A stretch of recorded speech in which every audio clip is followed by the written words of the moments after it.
Bradesco. Entre nós, você vem primeiro.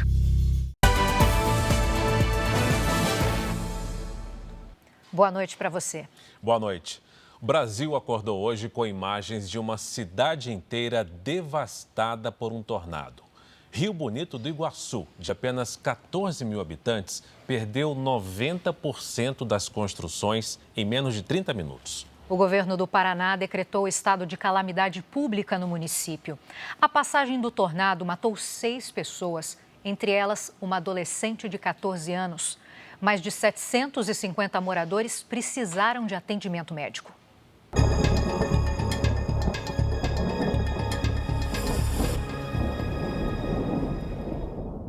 Para qualquer lado que se olhe em Rio Bonito do Iguaçu, o cenário é de devastação. Essa era uma das principais ruas do município. Só restaram os escombros. As coisas começaram a cair em cima da gente. Aí desmoronou tudo. Os relatos são compartilhados por quase todos os moradores. A chuva começou ontem à tarde. Durante a noite, ventos de 250 quilômetros por hora arrastaram o que estava pela frente. O proprietário desse estabelecimento comercial morava no piso superior e ele vai ter que deixar o prédio. E a gente já vai explicar para você por quê. Subindo as escadas aqui, já dá para entender e para ver um pouco da destruição. São escombros, concreto, muita coisa quebrada. E cada degrau que a gente sobe, a cena de destruição ainda é maior. Anos trabalhando aqui, eu ganho o pão da gente. O que vamos fazer agora da vida? Rio Bonito do Iguaçu tem 14 mil habitantes. Em menos de 30 minutos, quase toda a área de 680 quilômetros quadrados foi devastada. Pouca coisa escapou do vendaval. 6 pessoas morreram, 3 homens e 2 mulheres em Rio Bonito do Iguaçu e um homem na cidade de Guarapuava, todos entre 14 e 83 anos. O número de feridos passou de 750. O hospital de Laranjeiras do Sul, cidade vizinha, ficou lotado. Fomos avisados que chegariam algumas vítimas, mas a gente não tinha noção da dimensão que isso ia se tornar. Recebemos muitas pessoas aqui, chegamos a 400 e tantos atendimentos. O governo do Paraná decretou o estado de calamidade pública para facilitar o uso de recursos. Agora nós entramos com um outro momento, que é o momento da limpeza da cidade. Então nós estamos agora trazendo um maquinário, além da prefeitura que já tem o seu maquinário, nós estamos trazendo um maquinário das cidades vizinhas. Nós vamos fazer também alojamentos provisórios para atender as famílias que porventura não têm para onde ir se alojar e se acomodar. Mais de 1.000 pessoas estão desalojadas ou desabrigadas. A casa da dona Rose não existe mais. A gente fica até sem esperança o que vai fazer daqui para frente, né? Porque perdeu tudo. Tudo, tem nada, tudo. Rio Bonito do Iguaçu vai precisar ser reconstruída após devastação por tornado. Meu Deus do céu! A minha casa! Dos 6 mortos, 5 eram da cidade. Defesa Civil conta ao menos 750 feridos. Governo federal anuncia ajuda humanitária para os municípios atingidos. Em plena COP30 e após tragédia no Paraná, presidente Lula mantém viagem à Colômbia para prestar apoio à Venezuela, o que pode prejudicar as negociações com os Estados Unidos. Horas depois de ser anunciado como relator, deputado Guilherme Derrite propõe incluir facções na lei antiterrorismo.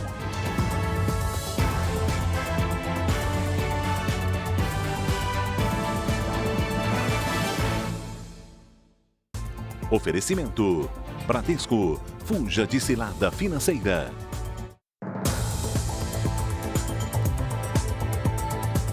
As autoridades do Paraná acabaram de atualizar o número de vítimas que receberam atendimento médico desde o início da operação de socorro. São 784 feridos até agora. O repórter Rogério Guimarães já está aqui com a gente e ele traz essa cobertura especial, está com a gente. Rogério, suas informações, por favor. Uma boa noite. Oi, Giovana, boa noite para você, boa noite, Fara, boa noite a todos. Desse total de feridos, 49 ainda estão internados. Alguns nesse hospital de onde falamos com vocês, aqui em Laranjeiras do Sul, que fica a 18 quilômetros de Rio Bonito do Iguaçu, cidade que foi 90% devastada pelo tornado. Há também entre os feridos gestantes e crianças.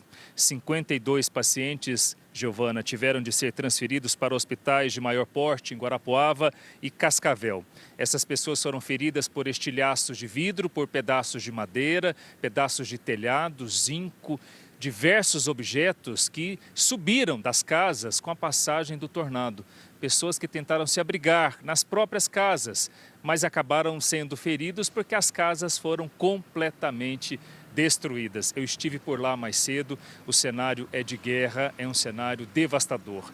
Parecia imagem de cena de filme, mas era a realidade aqui no Brasil. Ou imagem de furacão, que a gente vê nos Estados Unidos, mas aconteceu aqui no oeste do Paraná. As imagens são impressionantes. As casas danificadas passam de 500, chegam a 672 residências. As pessoas estão desesperadas, estão dependendo da solidariedade das pessoas, de ajudas humanitárias. O atendimento continua a essas pessoas. Os feridos agora estão numa situação mais estável, receberam atendimento. 784 pessoas feridas, infelizmente 6 morreram. A gente continua na cobertura da passagem desse tornado aqui no oeste do Paraná.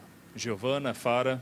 Obrigado, Rogério. Você volta ainda nessa edição com novas informações ao vivo. Como o Rogério disse, a morte de 6 pessoas foi confirmada após a passagem do tornado. Em Rio Bonito do Iguaçu, cidade mais afetada, 5 pessoas morreram. Entre elas, a adolescente Júlia Coapis, de 14 anos. Ela foi soterrada por um deslizamento causado pelas chuvas intensas. Ver ela nas condições que eu vi ela ali, para mim, não tem como explicar esse sentimento. E saber como toda a nossa cidade está nesse momento, e saber que eu perdi algo mais valioso na minha vida, que é uma das minhas filhas. Também estão entre os mortos Jurandir Nogueira Ferreira, Claudino Risse e Adriane Maria de Moura. José Guiteschi, de 83 anos, morava na zona rural quando a casa dele desabou. Na cidade vizinha, Guarapuava, José Nery, de 53 anos, foi atingido por uma árvore e não resistiu. O presidente Lula enviou ministros ao Paraná para prestar apoio federal às vítimas do tornado. A ministra Gleisi Hoffmann, das Relações Institucionais, e Adriano Massuda, ministro interino da Saúde, seguiram para o Paraná acompanhados de equipes da Defesa Civil, especializadas em socorro e ajuda humanitária. Nós temos a possibilidade de ter o apoio com assistência humanitária, recursos para aquisição de cestas, colchões, itens de higiene, limpeza, contratação de máquinas para fazer o restabelecimento dos serviços essenciais. O Ministério da Saúde enviou a Força Nacional do SUS para a região. A equipe é formada por médicos e profissionais especialistas em desastres. O Ministério do Desenvolvimento e Assistência Social acionou a Força de Proteção do Sistema Único de Assistência Social para se deslocar para as áreas mais afetadas. O deslocamento do ciclone extratropical, que tem provocado tornados, é acompanhado pelas equipes de Defesa Civil aqui em Brasília, neste centro de monitoramento. O trabalho agiliza o processo de envio das equipes para reforçar a atuação nos estados. O presidente Lula determinou que todo o apoio seja levado à população atingida. Nas redes sociais, Lula expressou profundo sentimento a todas as famílias que perderam seus entes queridos no tornado e prestou solidariedade a todas as pessoas que foram afetadas. Ciclones extratropicais têm ocorrido com maior frequência no país. O tornado foi consequência do ciclone extratropical formado na região sul do Brasil. Na área de baixa pressão, ventos giram no sentido horário, o ar quente e úmido sobe e, em contato com o ar frio, produz nuvens de tempestades. O vento então desce em direção ao solo no formato de funil. Começa a girar e a ganhar intensidade. No momento em que toca o chão, já é classificado como tornado. E o funil pode se mover para qualquer direção, destruindo o que há pela frente. Ele é um sistema que ele se forma em torno ali da região do sul do Brasil, entre a região da Argentina, Uruguai, sul do país. E é um sistema que ele tem de grande escala, que a gente chama. O deslocamento do tornado que atingiu o Paraná também provocou estragos em cidades do Rio Grande do Sul e de Santa Catarina. Em Porto Alegre, a queda de uma árvore de grande porte foi registrada por uma câmera de segurança. 2 mulheres que estavam em um ponto de ônibus conseguiram correr e por pouco não foram atingidas, como você vê aí na imagem. A chuva forte, acompanhada de vendavais, colocou as equipes da Defesa Civil em alerta máximo também em Santa Catarina, que registrou mais de 230 chamados por queda de árvores e destelhamentos. Moradores em desespero registraram a devastação da cidade logo depois da passagem do tornado. Meu Deus do céu! A minha casa!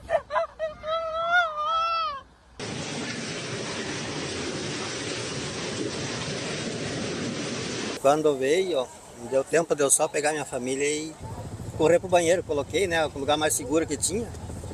Mas só deu tempo de eu pular em cima deles e caiu minha casa. Arrancou tudo. Não sobrou nada. Os Estados Unidos enfrentam todo ano milhares de tornados e furacões. São fenômenos que devem tornar mais destrutivos à medida em que o aquecimento global avança. É o que indica um estudo do órgão das Nações Unidas que avalia as mudanças climáticas. Cenas como essa são comuns após a passagem de tornados nos Estados Unidos. Imagens semelhantes à que vimos hoje no sul do Brasil. O território americano é o mais atingido pelo fenômeno. Em média, são 1.200 por ano. A região central do país é conhecida como o corredor de tornados, por ser a mais propensa ao desenvolvimento desse fenômeno. De acordo com o painel internacional do clima, tornados, furacões e ciclones estão mais intensos e com maior poder de destruição. Não é apenas a intensidade dos ventos que preocupa. Uma atmosfera mais quente retém mais umidade e, consequentemente, favorece chuvas mais intensas. Além disso, pesquisas apontam que o deslocamento das tempestades tem ficado mais lento, o que provoca inundações cada vez mais frequentes. Em 2017, o furacão Harvey praticamente parou sobre a cidade de Houston, no Texas, onde choveu 10 vezes mais do que numa tempestade extrema. Ainda de acordo com a ONU, as inundações do furacão Katrina em 2005 foram até 60% maiores do que teriam sido nas condições climáticas de 1900.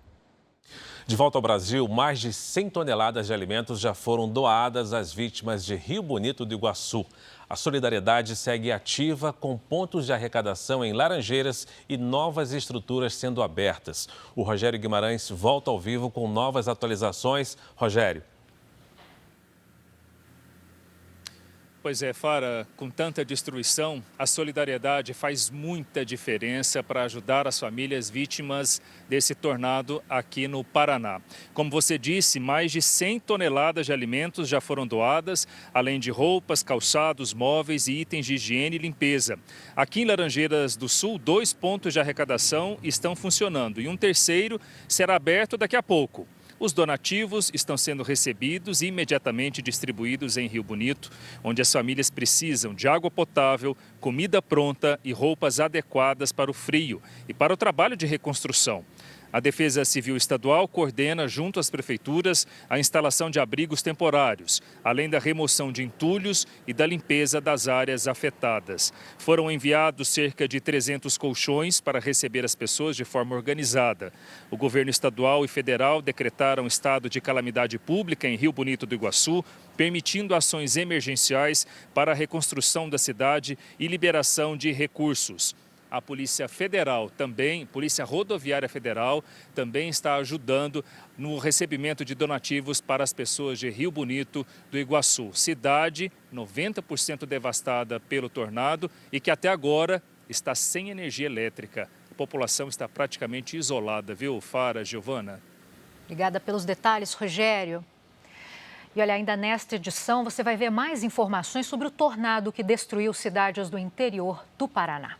No Rio de Janeiro, a chegada do ciclone extratropical causou uma série de transtornos. A recomendação é evitar sair de casa. Na zona sudoeste, a telha voou para o meio da estrada e atingiu o motociclista e o garupa. Eles escaparam sem ferimentos. Na zona sul, um morador de Copacabana registrou o momento da queda de uma árvore que, por pouco, não atinge carros na rua. Em outro ponto, os ventos fortes derrubaram esta árvore, que levantou a calçada. Pelo menos 3 carros foram atingidos. Graças a Deus não tem problema de coração nem nada. Entendeu? Então tá legal. A minha esposa é que ficou nervosa, já chorou, já esperneou, mas não adianta. Fazer o quê, né? Cerca de 60 árvores caíram durante o vendaval. A Marinha emitiu alerta de ressaca com ondas que podem atingir 3,5 metros de altura. A Avenida Niemeyer e a ciclovia Tim Maia foram interditadas por tempo indeterminado. As rajadas por lá chegaram a quase 75 quilômetros por hora. Os ventos intensos impactaram também as operações aqui no aeroporto Santos Dumont. Pelo menos 3 voos foram cancelados e um teve o horário alterado. Uma das aeronaves que vinha de São Paulo foi obrigada a retornar à capital paulista devido ao mau tempo. O Rio de Janeiro entrou no estágio 2 de mobilização. A previsão é que os ventos intensos se estendam até amanhã de domingo. A recomendação da prefeitura é evitar sair de casa. Em Angra dos Reis, na costa sul, casas foram destelhadas por ventos de mais de 100 km por hora. A BR-101, que dá acesso à cidade, teve que ser interditada. Na região serrana, a BR-116 ficou fechada por quase 4 horas por causa da queda de uma árvore de grande porte. A população do Sudeste passou o sábado apreensiva pelos desdobramentos que o ciclone poderia causar na região.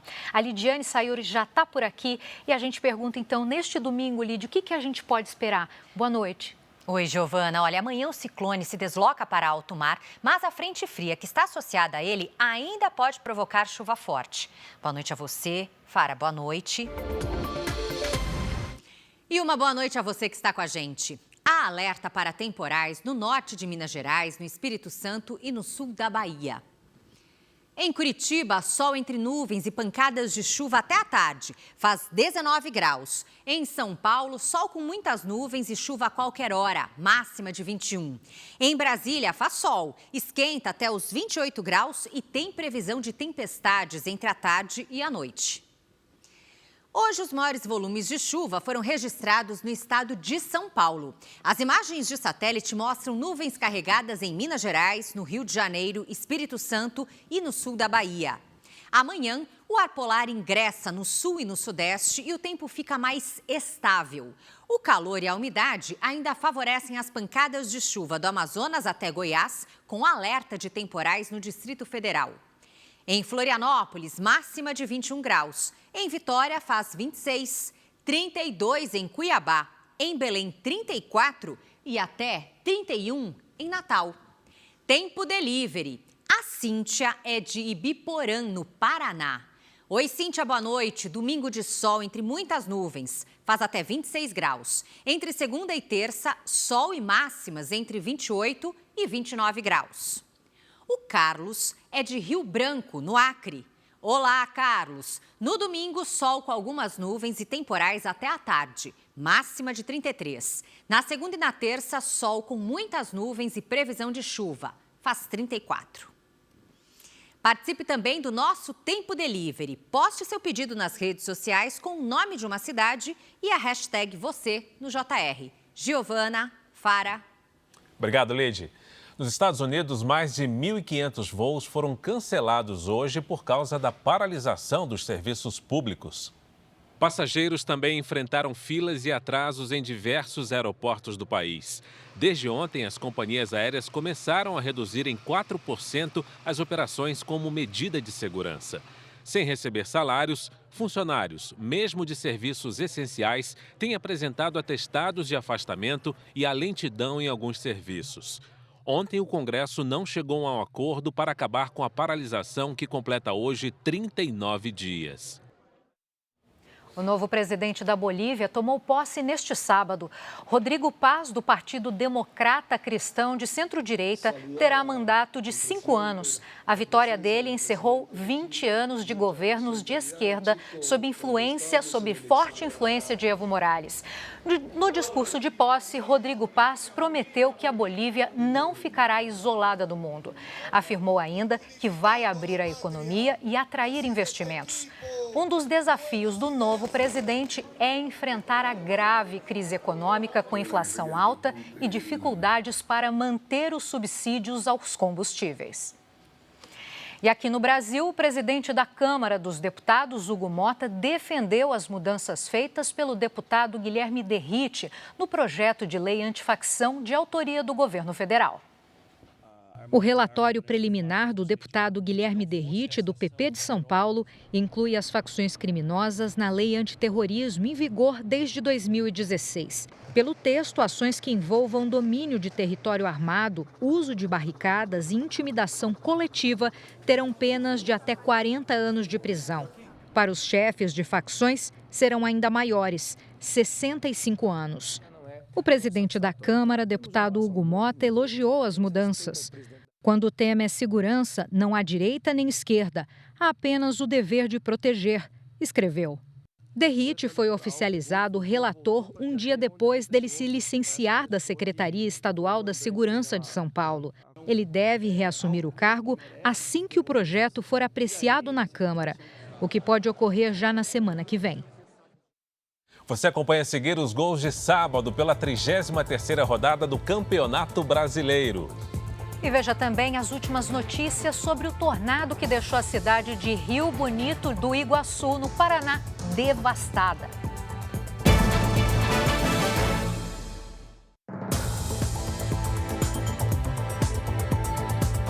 Vou falar do Campeonato Brasileiro porque 4 jogos abrem hoje a 33ª rodada. São jogos importantes na parte de cima e também na parte de baixo da tabela, Giovana. Na Record ao vivo, você viu com a gente aqui o Bahia, que luta entre os primeiros colocados, visitando o Inter, que está entre os últimos. Pedro Ramiro já chega aqui com a gente para falar desse jogo. Boa noite. Boa noite, gente. Boa noite a quem nos acompanha aqui na tela da Record. Um jogo emocionante, tenso e que terminou empatado em 2-2. E a repórter Duda Gonçalves está no Beira-Rio e chega com as informações dessa partida. Boa noite. Aqui no Beira-Rio, o Inter entrou apenas 2 posições fora do Z4 e o Bahia na 5ª posição do Brasileirão. Mas no primeiro tempo, o Inter muito melhor na partida. Foi agressivo desde o começo e chegou ao gol aos 25 minutos com o Vitinho. O próprio Vitinho perdeu um gol inacreditável ainda na primeira etapa. No segundo tempo, de novo, o Inter continuou atacando e Vitinho, sempre ele, aumentou o placar aos 4 minutos. Precisando reagir, o Bahia foi para cima. William José diminuiu e nos acréscimos, Thiago chutou para empatar para o time baiano. 2-2 e o Inter continua em situação muito difícil, a apenas 4 pontos da zona de rebaixamento. Na forma que a gente está, na fase que a gente está, a gente não pode deixar vazar esse resultado da nossa mão. A gente tinha que sair com a vitória, pedir desculpa para o torcedor e a gente ainda vai buscar as vitórias que a gente precisa para continuar na Série A.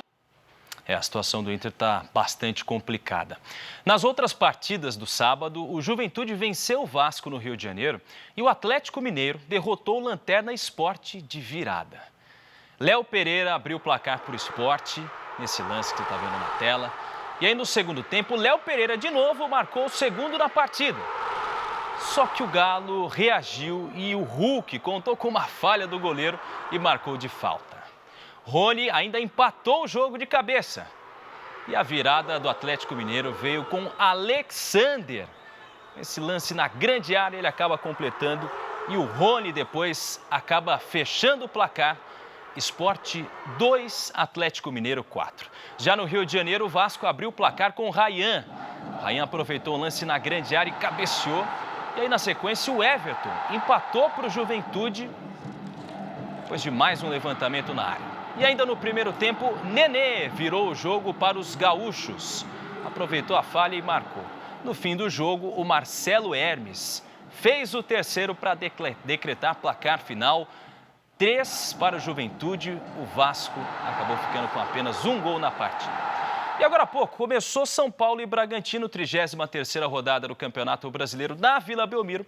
O jogo, por enquanto, está 0-0. Giovana, Fara. Obrigado, Pedro. Vamos acompanhar agora os destaques do Domingo Espetacular. Veja os destaques do Domingo Espetacular. Nós estamos em Rio Bonito do Iguaçu, no interior do Paraná. O cenário que encontramos aqui é praticamente de uma guerra. Casas destruídas, comércio, carros, iluminação pública. Praticamente toda a cidade foi atingida pelo tornado, que deixou um rastro de destruição com ventos de mais de 250 quilômetros por hora. No Domingo Espetacular, você vai acompanhar a cobertura completa, com os relatos de quem sobreviveu. Olha as casas ali, sem coberto, sem nada. O caso Vinícius Girtisbach, um ano depois. Estou de volta ao local dos acontecimentos daquele 8 de novembro de 2024. Na grande reportagem, eu vou trazer depoimentos, documentos e revelações inéditas sobre a execução do homem que desafiou o crime organizado. As armas foram encontradas aqui, ó. Estavam escondidas? Estavam escondidas. O que a polícia descobriu sobre os mandantes? Tem um cara ali, né? Esse que eu conheço, 2 a 3 fuzis aqui. E o que se sabe até agora sobre o envolvimento de policiais no esquema? Uma venda negociada pela internet e uma jovem morta durante uma emboscada. Eu não sei o que vai ser da minha vida daqui em diante sem a minha filha. O Domingo Espetacular mostra o drama da família de Beatriz, baleada na cabeça tentando se defender de um assalto. Ela se foi, amor. A gente perdeu a minha, amor. Como funciona o golpe do falso comprador? Criminosos se passam por clientes interessados e surpreendem as vítimas. Ele já chegou enfiando a arma na minha cara e já pegou a maleta, pegou minha mochila, subiu na moto. Não durou nem 10 segundos a ação. No Domingo Espetacular, logo depois de Acerte ou Caia. Veja a seguir o acidente que deixou 3 pessoas mortas na região central de São Paulo. E ainda o drama dos moradores do Paraná que perderam tudo com a passagem do tornado.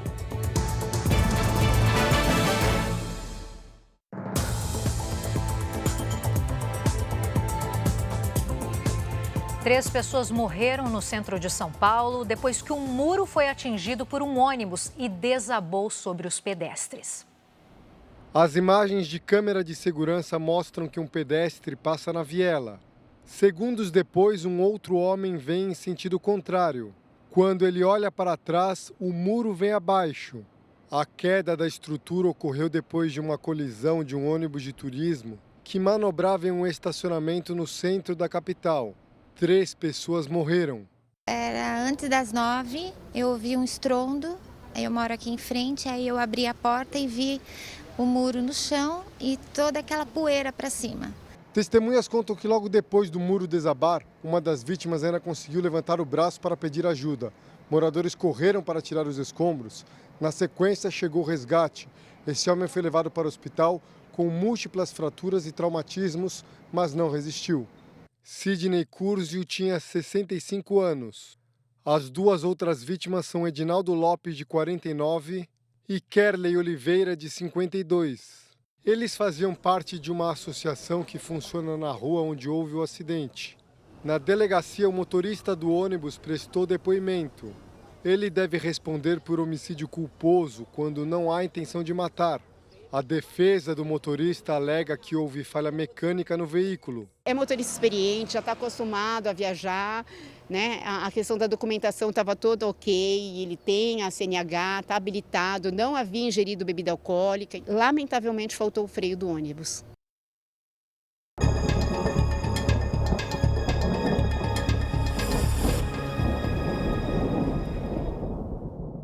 Aqui, ó, isso aqui é tudo casa.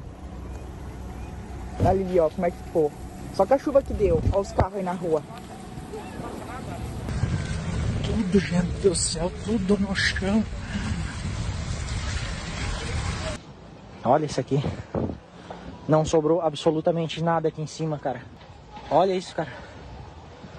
Onde é que nós vamos parar, gente? Graças a Deus estou viva. A distribuidora do meu neto acabou com tudo, mas temos tudo vivo. Tem que agradecer a Deus. Coisas materiais a gente faz de novo, só não faz vida, né? A Lidiane Sayuri está de volta para explicar melhor a classificação dos ventos de um tornado. Oi, Lidiane. Fara, os tornados são classificados de acordo com a intensidade e os estragos. A escala utilizada nesses casos é a Fujita. O nome é uma homenagem ao meteorologista e pesquisador Tetsuya Theodore Fujita. Nas escalas EF 0, 1 e 2, as rajadas de vento vão de 105 a 217 km por hora. Em Rio Bonito do Iguaçu, no Paraná, o tornado chegou à categoria 3, com ventos acima de 251 km por hora. A escala ainda tem mais 2 níveis de intensidade, quando a ventania supera os 267 km por hora. Aqui no Brasil, esse tipo de tempestade pode acontecer em qualquer região, mas é mais comum no sul e durante a primavera. Fara, Giovana.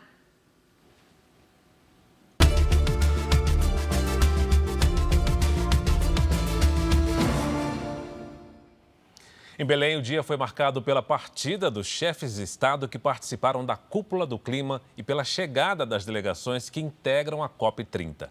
Então, nós vamos à capital do Pará com a Cristina Lemos, que está num ponto bem conhecido da cidade. Oi, Cris. Boa noite. Boa noite, Fara, Giovana. Boa noite para você que está conosco no JR. Nós transmitimos diretamente aqui do Teatro da Paz, na região central de Belém. Mais uma magnífica obra, patrimônio histórico de toda a região norte. O teatro tem quase 180 anos de existência e foi inspirado no Scala de Milão. Hoje foi um dia de mais uma varredura lá no pavilhão da COP, dessa vez pelas forças de segurança da ONU. O presidente Lula não teve agenda oficial. Logo pela manhã, ele postou uma mensagem nas redes sociais lamentando a tragédia ocorrida no Paraná.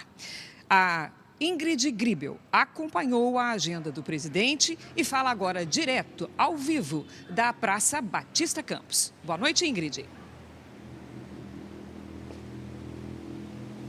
Boa noite, Cris. Boa noite a todos que acompanham agora o Jornal da Record. O presidente Lula embarca amanhã de manhã para Santa Marta, na Colômbia, onde participa da cúpula da Comunidade dos Estados Latino-Americanos e Caribenhos, com representantes da União Europeia. As ações dos Estados Unidos no Mar do Caribe contra o tráfico de drogas estarão no centro dessas discussões. Uma viagem definida nos últimos dias. O presidente brasileiro deverá manifestar apoio ao presidente da Venezuela, Nicolás Maduro, contra as ações de Donald Trump. Um gesto que pode atrapalhar as negociações para a redução da taxação de produtos brasileiros. Amanhã à noite, Lula retorna aqui para Belém e, na segunda-feira, participa da abertura da COP30. As negociações, os acordos firmados nos últimos dias na cúpula dos líderes irão impulsionar, direcionar as negociações oficiais na Conferência Climática da ONU, com destaque para a transição energética. Cris. Obrigada, Ingrid. Olha, na contagem regressiva, faltando apenas menos de 48 horas para a COP30, Belém contabiliza os ganhos com esse evento. Entre eles, a geração de mais de 40 mil empregos formais, a maioria deles na área de serviços. Fábio Menegatti acompanhou. Abrir as portas de um negócio próprio sempre foi um sonho para a Cristiane. Com a chegada da COP e os investimentos feitos em Belém, ela conseguiu espaço numa das áreas que foram remodeladas na capital. Abriu várias oportunidades, tanto de ampliar o nosso negócio, de divulgar o nosso trabalho, como também de gerar emprego. E para dar conta da demanda, foi necessário mais gente para ajudar. O Bruno, que já trabalhava no ramo, foi contratado. Devido à vaga de emprego que eu tive com ela, isso pode sair do papel. Eu posso trazer isso de um sonho ser uma realidade. Com a chegada dele, o quiosque de comidas típicas paraenses está assim e tem trabalho para todos. O resultado desse movimento é que o Pará tem registrado os melhores índices de emprego formal da região norte do país. Aqui na capital do estado não é diferente. Um levantamento do DIEESE mostra que nos primeiros 9 meses do ano, Belém gerou quase 11 mil postos de trabalho. Destaque para o setor de serviços, que responde por 76% das contratações formais. Todo esse crescimento é impulsionado pela estrutura da COP30. A Belém de hoje é outra cidade, com pesados investimentos em diversas áreas. Hotéis, restaurantes, bares, equipamentos turísticos, investimentos da ordem de quase 5 bilhões de reais colocaram a capital num patamar de empregabilidade muito elevado. O que se espera agora é que o efeito COP30 seja mantido. Belém pode se consolidar definitivamente no mapa mundial do turismo.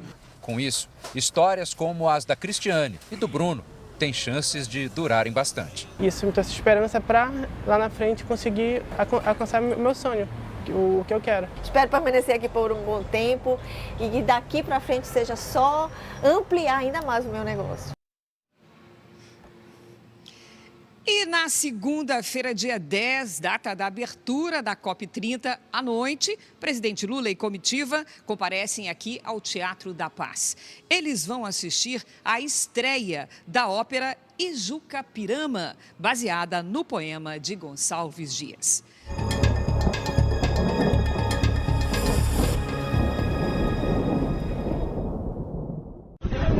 Do céu, cheguei aqui no mercado, começou a correr do temporal, desabou o mercado. Meu Deus, veio uma pancada na cabeça, tirei uma mulher debaixo dos escombros, tem outros sumidos.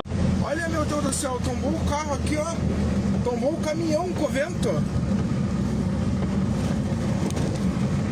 Olha as casas ali, ó, sem coberto, sem nada. Olha ali o predinho, acabou com tudo, Rio Bonito. Destruiu tudo, né? Destruiu a cidade, casa, colégio. O que vai ser feito? São imagens muito impactantes, né? E o tornado que destruiu a cidade de Rio Bonito do Iguaçu, no oeste do Paraná, deixou mais de 1.000 desalojados ou desabrigados. E em meio à devastação, os moradores sabem que o trabalho de reconstrução vai levar muito tempo. Um tornado de poucos minutos varreu praticamente toda a cidade.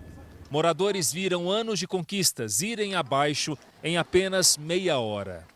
Aqui atrás é a casa do filho do seu Zenil. O que sobrou da casa é isso aqui. Seu Zenil estava aqui na hora, porque começou um barulho de chuva muito forte, ele veio para cá com a esposa. Mostra pra gente onde vocês estavam, seu Zenil, por favor.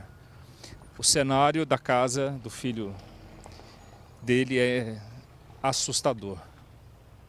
Olha só, as paredes foram quebradas.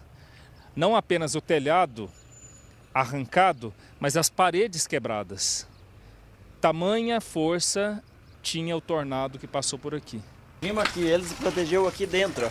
Ele, a família toda protegeu aqui e eu fiquei aqui. O meu filho estava aqui, correu aqui também.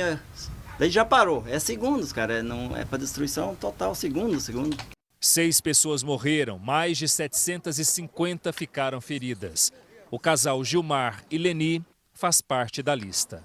A casa do seu Gilmar ficava aqui, nesse lugar, onde agora só existem escombros. Seu Gilmar estava em casa na hora do tornado, ficou ferido. Entrou um pedaço de madeira aqui e quebrei uma parte da minha perna aqui. E na hora do vento eu estava bem no meio da sala ali, me escondi debaixo de uma mesa e a mesa foi carregada até na cozinha lá mais ou menos, comigo dentro. Então a casa saiu inteira de cima de mim assim. Foi uma calamidade, sabe? Aqui é o que sobrou da mesa que seu Gilmar usou para tentar se proteger do tornado. Toda retorcida, uma mesa de madeira. Eu nunca vi uma coisa tão terrível na minha vida. Olha, eu trabalhei 30 anos como professora, me aposentei, né? E tudo que eu tinha estava aqui, ó. Não tem mais nada. Olha, parece um palco de guerra. O prefeito estima que ao menos 500 casas foram destruídas. Mais de 1.000 pessoas estão desabrigadas ou desalojadas. Então nós temos que ter uma maneira financeiramente de apoiar essas famílias para que eles possam ter a garantia da alimentação. Não é com uma cesta básica, não é com cesta de alimentação que vai alimentar. Nós temos que ver como que vai fazer. Representando o presidente Lula, a ministra da Secretaria de Relações Institucionais, Gleisi Hoffmann, e o ministro interino da Saúde, Adriano Massuda, desembarcaram em Rio Bonito do Iguaçu para anunciar apoio do governo federal à cidade. Já conversamos também com o pessoal do INSS, que está já ativo para poder reconhecer situações que tenham que ter benefícios sociais, também com a Caixa Econômica Federal, que vai fazer a liberação do FGTS, vai prorrogar parcelas de financiamento. Entramos em contato com o governo do estado, colocando a Força Nacional do SUS à disposição e também para esse apoio à coordenação. E aqui agora, mais imediatamente, o apoio à saúde mental. O tornado arrancou o telhado da casa da Cristiane. Assim como ela, toda a vizinhança vai precisar de ajuda. Vai ser todo mundo se unir e recomeçar, reconstruir. Do zero. É do zero. E a prova do Enem, marcada para amanhã, teve que ser cancelada na cidade de Rio Bonito do Iguaçu, no Paraná, por causa da devastação provocada pelo tornado. Em cidades da região metropolitana de Belém e Belém também, o exame já tinha sido adiado devido à COP30. Em todo o país, 4.800.000 estudantes se inscreveram para o Exame Nacional do Ensino Médio. Neste cursinho preparatório em Porto Alegre, o sábado foi dedicado à última revisão de conteúdo. A dica final é entender o que é cada questão, o que ela está te perguntando e aplicar o teu conhecimento com base lá na matriz de referência da prova. 4.800.000 candidatos se inscreveram em todo o Brasil. A primeira prova do Enem vai ser realizada domingo, em 1.804 municípios. É um aumento de 11% em relação ao ano passado. É crucial para o nosso futuro, para a gente que quer fazer uma universidade, que é a Universidade Federal, né? O governo do Paraná suspendeu a aplicação da prova na cidade de Rio Bonito do Iguaçu, a mais afetada pelo tornado. Já em Belém e nas cidades de Ananindeua e Marituba, no Pará, as provas foram remarcadas para os dias 30 de novembro e 7 de dezembro, por causa da COP30. Este ano, entre os milhões de inscritos, há candidatos com menos de 16 anos e também aqueles com mais de 60. Inclusive, a inscrição de idosos quase triplicou em relação aos anos anteriores, mostrando que nunca é tarde para aprender e buscar novos caminhos. Luiz vai fazer o exame pela terceira vez. Aos 61 anos, pretende cursar biotecnologia na Universidade Federal do Rio Grande do Sul. O tempo é agora, entendeu? Por isso que eu resolvi fazer o cursinho lá para experimentar passar em alguma graduação. Confiante? Confiante. Vai dar tudo certo. Vai, com certeza. Olha, a cobertura completa sobre a destruição no Paraná você acompanha amanhã no Domingo Espetacular. O Jornal da Record fica por aqui. A nossa versão em podcast está no Record Plus e em todas as nossas plataformas digitais. E não se esqueça, a programação da Record está ao vivo de graça no Record Plus. Fique agora com a Patrulha do Consumidor no Cidade Alerta, edição de sábado. Logo depois tem A Fazenda e Super Tela com o filme Até o Último Homem. Você não pode perder. Uma boa noite. Excelente noite para você.